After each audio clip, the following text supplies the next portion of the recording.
continuing on with our machine learning explainable AI data science track, we are keeping in the theme of kind of containing LLMs, and so please give Joe Cheng a warm welcome.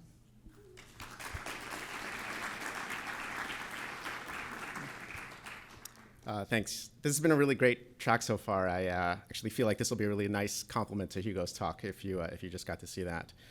Although there may be fewer F-bombs in this one. Although, fuck. Okay, now we're even. And fuck, now I'm up by one. So when I talk about LLMs today, I'm not talking about ChatGPT. I'm not talking about Copilot. I think, like Hugo, I'm here to talk about more DIY LLMs, so building custom things that are designed for a more specific purpose. And if you are in this room and you are curious about LLMs, but you have not built these kinds of things yourself, we have a package called Chatless that makes it very easy to get started building things using LLMs. We've tried to make this as simple as possible to get started. So this is all you need to ask your first question to, in this case, Claude 3.7 Sonnet.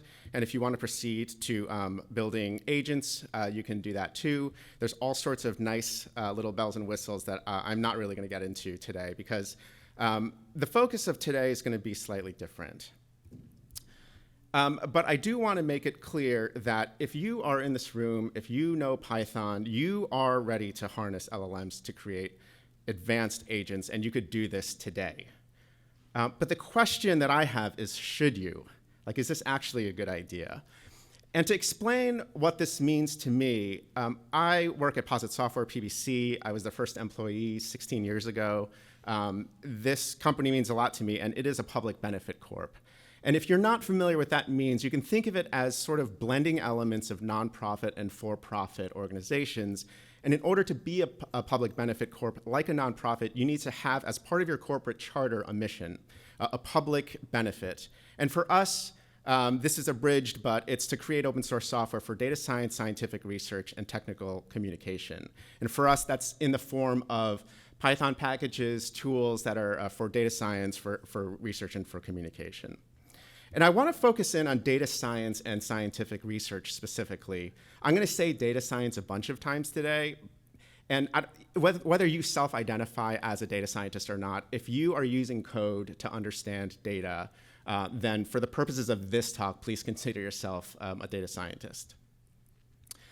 And when we started this company, because of that focus on data science and scientific research, there are some principles that are core to who we are as a company. I don't expect you to read this. But in this book by John M. Chambers, he says, those who receive the results of modern data analysis have limited opportunity to verify the results by direct observation. Users of the analysis have no option but to trust the analysis, and by extension, the software that produced it. Meaning, software that creates answers from data, it's not always obvious whether the results are correct. Both the data analyst, that's most of you presumably, and the software provider, that's me, therefore have a strong responsibility to produce a result that is trustworthy and, if possible, one that can be shown to be trustworthy. This obligation I label the prime directive. That's how important he thought it was that he called it the prime directive, and that's a directive that we adopted as a company as well. And because we know that people are using our tools, our open source tools, for healthcare, for drug development, to influence public policy, epidemiology, therefore we know that the stakes are high. And this is a comment made by a software engineer at Posit. I'm aware that if I make a mistake, bad things happen, death and other things. And thinking concretely about what that means, fulfilling the prime directive, obviously we need our results to be correct. We want the methods of our analysis to be transparent, meaning they can be inspected. And the analysis needs to be reproducible. And this being SciPy, I don't need to explain why these are important, but I just want to make it clear this is where we are coming from as a company. When you combine these things, like this to us, these aren't best practices or recommendations. These are moral and ethical obligations. Combining them with LLMs, like what are we even talking about? Like on paper, this is a terrible idea, right? When it comes to correctness, these LLMs are infamous for giving convincing but wrong answers. Nobody understands why these things do what they do. Even the people who come up with the architectures, even the people who train them, this is an empirical art, right? And they are inherently non-deterministic. Even the ones that let you set a random seed, the providers are all careful to say you are not guaranteed to get the same results because of changes in hardware over time and software configuration and things like that. So there is no reproducibility here.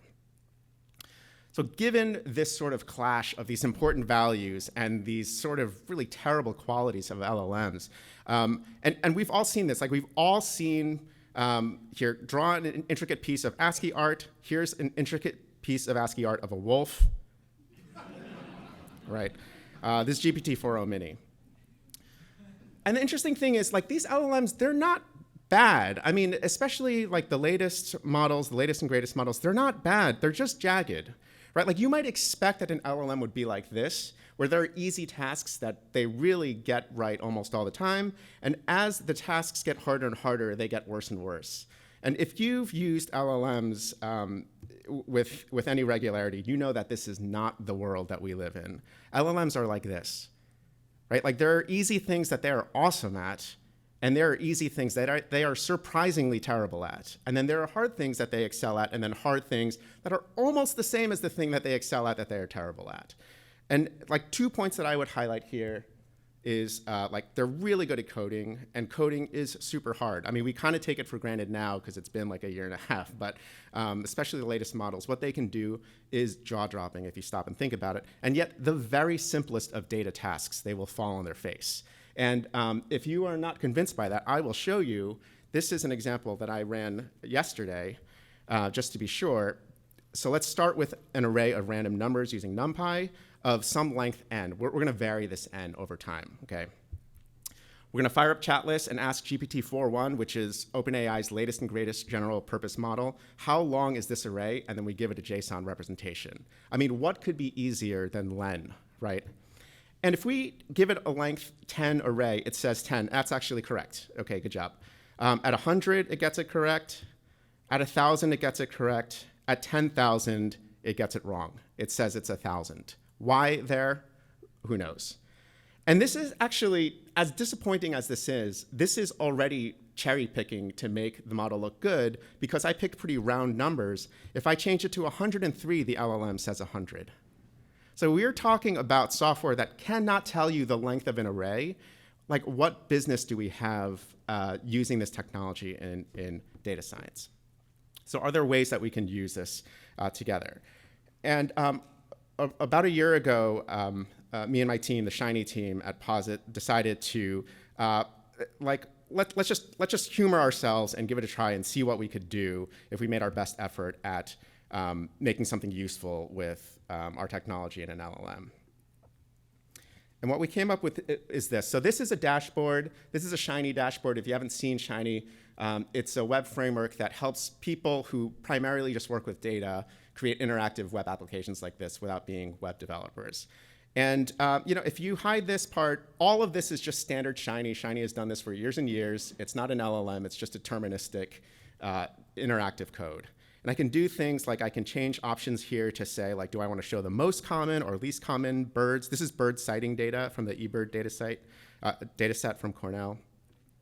There's a map down here that I can pan and zoom. That's Folium. So all of that is pretty standard. And what we decided to do was to see if we could use an LLM to make this dashboard more useful. On a lot of these dashboards, you would expect to see a sidebar where there are sliders and drop-downs that you can use to filter the data, and we decided to replace that with a chatbot. So here, I'm going to say, so this is bird sighting data. I'm going to say, like, show only observations between 6 a.m. and noon.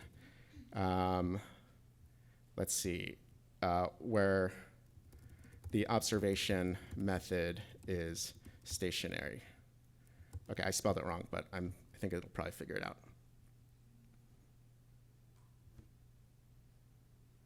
All right, so it goes ahead and does that, including correcting my spelling there. And the important thing to note here is that although everything on here changed, this SQL here is the only thing that the LLM has direct control over. I'm not asking the LLM for answers. I'm asking it for SQL. Once it generates the SQL, Everything else is handled by deterministic code. It's handled by Shiny. And very importantly, we display the SQL at all times. So on the off chance that it does make a mistake or something doesn't seem right to you, you only have to look up and see, like, do I think that that looks correct? Yeah, that seems to be OK. And the same thing in the chat history here, we make sure to leave the SQL there so that you can refer back to it later. And this is a simple query that you could have done with sliders and dropdowns, but because this is natural language, it actually gives us the flexibility to do things we couldn't otherwise do. Like I could say, like, invert the filter. So everything that you're showing now hide, and vice versa. And this is no longer something that is easy to do with most dashboarding frameworks. And I can go further and say, also show everything in this category, and it'll OR criteria together. You can ask it to calculate standard deviations and outliers and things like that. It'll do all those things. So besides filtering and sorting, you also have the ability to ask data questions. So you can say, like, we have the total sightings and total birds sighted here, but we don't have, like, what was the average and median counts of birds per sighting. And once again, this LLM, it actually doesn't even have access to the data. So it can't hallucinate based on the data. All it has access to is a data schema, and it will write SQL to answer this question. And here we can see. And for this particular application, we also added these little buttons so that if it's not clear what you're seeing here in this visualization, you can press this button, and it'll send a screenshot of the output and ask the LLM what it sees. And interesting, like in this case, it happens to notice that it seems to be following a river or waterway system, which I had not noticed despite looking at this many, many times.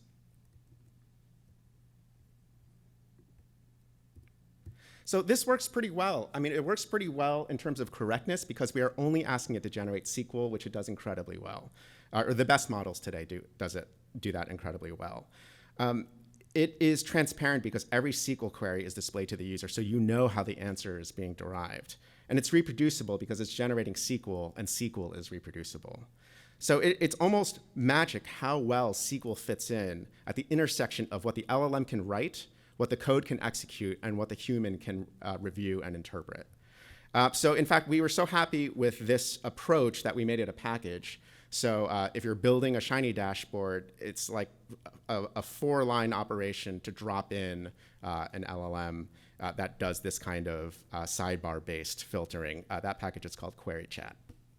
It's not on PyPI yet, but if you Google for it, you can find it. Now, that worked, and when I submitted the talk proposal, this is where the talk was supposed to end. A few months ago, we decided, just out of curiosity, like, yes, we're a very responsible company. What happens if we let the LLM off the leash, right? Instead of like focusing in on these things that it can't do wrong, why don't we start with the best coding LLM at the time, Claude 3.5 Sonnet, and we give it a tool to run Python unfettered and unsandboxed. And then we ask it data questions. So just this combination of things, what happens? Like, does it delete your hard drive, or does it, like, fulfill all of your wishes? So that I'm going to show you an early prototype of something we so far have been calling DataBot. Everybody hates the name, so I'm sure we're going to change it before it sees the light of day.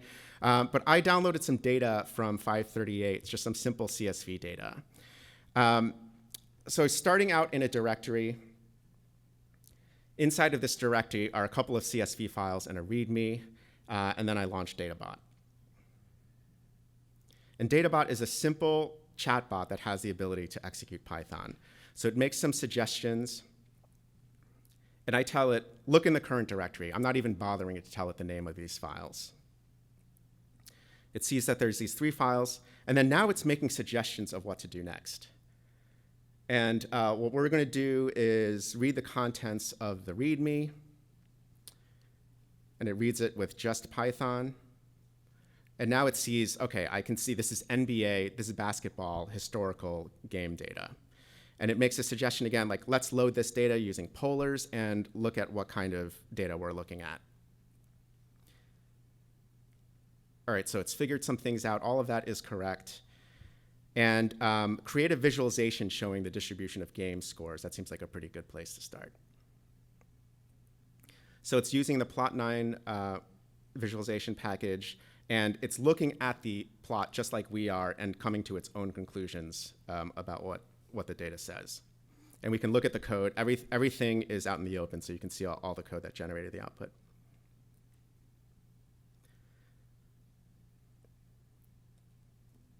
So this is where things go a little wrong.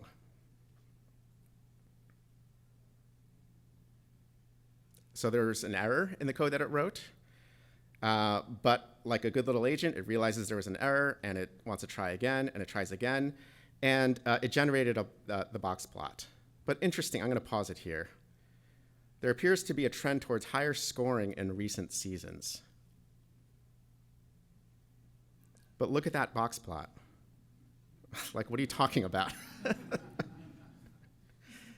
So I was a little confused. I looked at the code. There was nothing obviously wrong. I mean, I looked at, this is real time. This is not sped up or slowed down. So that's how much time I looked at the code. And then finally I was like,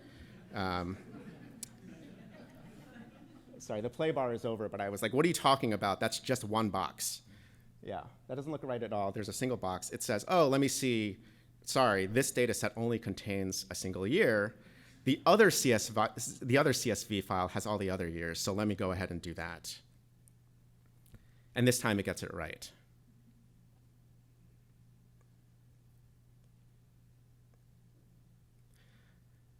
But my biggest problem with this is that the x-axis is super hard to read because there's so many years smushed together. That's the kind of thing where I'm usually like, ugh, fine, I'll just like make my window bigger or something. I can't be bothered to figure out how to fix it. But in this case, I just tell it, hey, I can't read it. Please fix it. And within seconds, it has fixed that.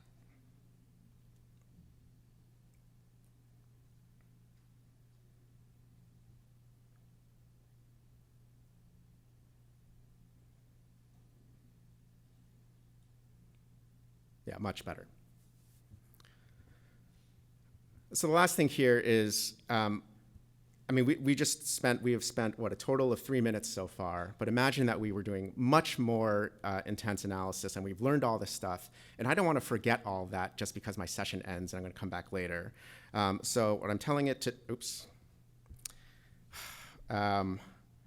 what I tell it to do is basically like take everything you've learned, summarize it, and put it in a file called llms.txt in the current directory. And then the next time I launch it, it immediately greets me with, hi, I have NBA data for you, and here are the things that I know about it. What questions do you want to ask me?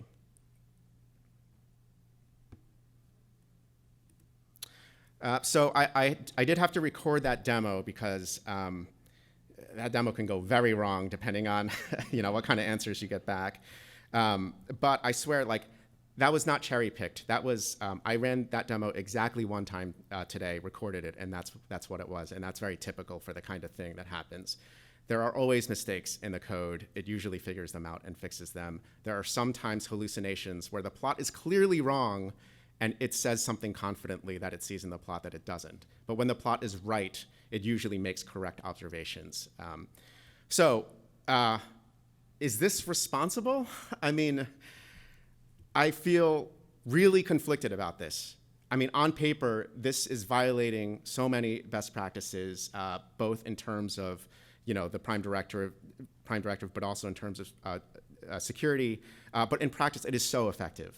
I mean, I can object intellectually, but I'll never do exploratory data analysis without this thing now. Even though on paper there is this inherent tension, we have done some things to try to make it, to mitigate the danger. We've limited it to exploratory data analysis only. We designed it for human intervention, so with tight feedback loops so that humans are not overwhelmed by so many insights they can't spot errors. We have UI tricks we use to try to make errors more visible to users. And in practice, not writing the code, it's actually like really easy for me to see when there are mistakes that the bot is making. Just like if you've ever pair programmed with someone and just been astonished at the simple mistakes they're making while they're typing because you have all these you have all these free brain cycles to look at their mistakes. So despite the conflict, we are going to ship a version of this in Positron, which is our next generation IDE. It is really advanced compared to what I just showed you, but we're going to call it a research preview just because like I still just feel really weird about this. And I really look forward to seeing what users do with this. The way I'm thinking about this now is not so much in terms of a black and white, are we doing things responsibly or are we doing things not responsibly? Can this thing give correct answers or can it not give correct answers? There are many dimensions here to this problem. And the two that I'll focus on in this unit list graph is likelihood of mistakes on the x-axis. So going towards the right means it's more likely to screw up. And then on the vertical axis, how likely are we to overlook those mistakes all the way to production or all the way to the conclusions of the analysis? So something like query chat is very unlikely to make a mistake, but if it does, you're probably not like really on the lookout for a lot of mistakes. So it's kind of middling in terms of how likelihood you are to find it. Something like Databot, you're encouraged to be much more vigilant, but it is more likely to make mistakes because it has much broader kind of tasks that it'll try to do. And then something like ChatGPT's deep research mode, where you encourage it to go off and think for a long time about hard problems, and then come back with reams and reams of conclusions. To me, unless you already knew the answer of the question that you're asking, it is almost impossible to find the subtle mistakes that it'll make. And anecdotally, the people I've talked to who really know the topics that they ask deep research about say like it's pretty common for it to come back with 90% correct and 10% incorrect answers, which is almost like the worst ratio, right? Like that's just high enough for you to be lulled into a false sense of security. So what does this mean? Like, where is your level of tolerance? And I think like that really depends on who you are. It really depends on what you're doing. So if you are a data science consultant, in marketing or something like that, maybe it's something like this. Maybe it's like everything below and to the left of that line is safe enough for you, where either it is unlikely to make a mistake, or if it makes a mistake, you'll probably catch it.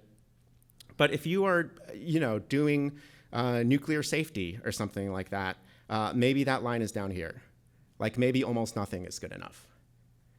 And if you are a LinkedIn influencer, then maybe the line's over here.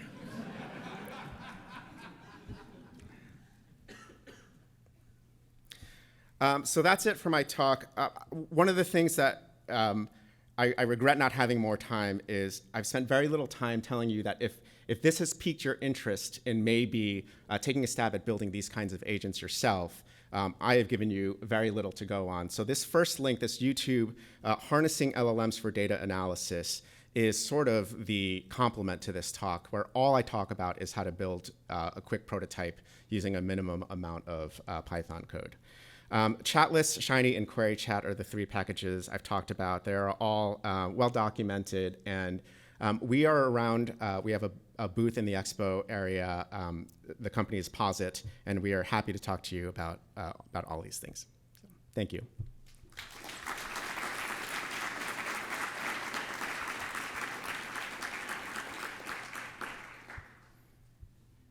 Okay, so a reminder to ask questions in the Slack channel.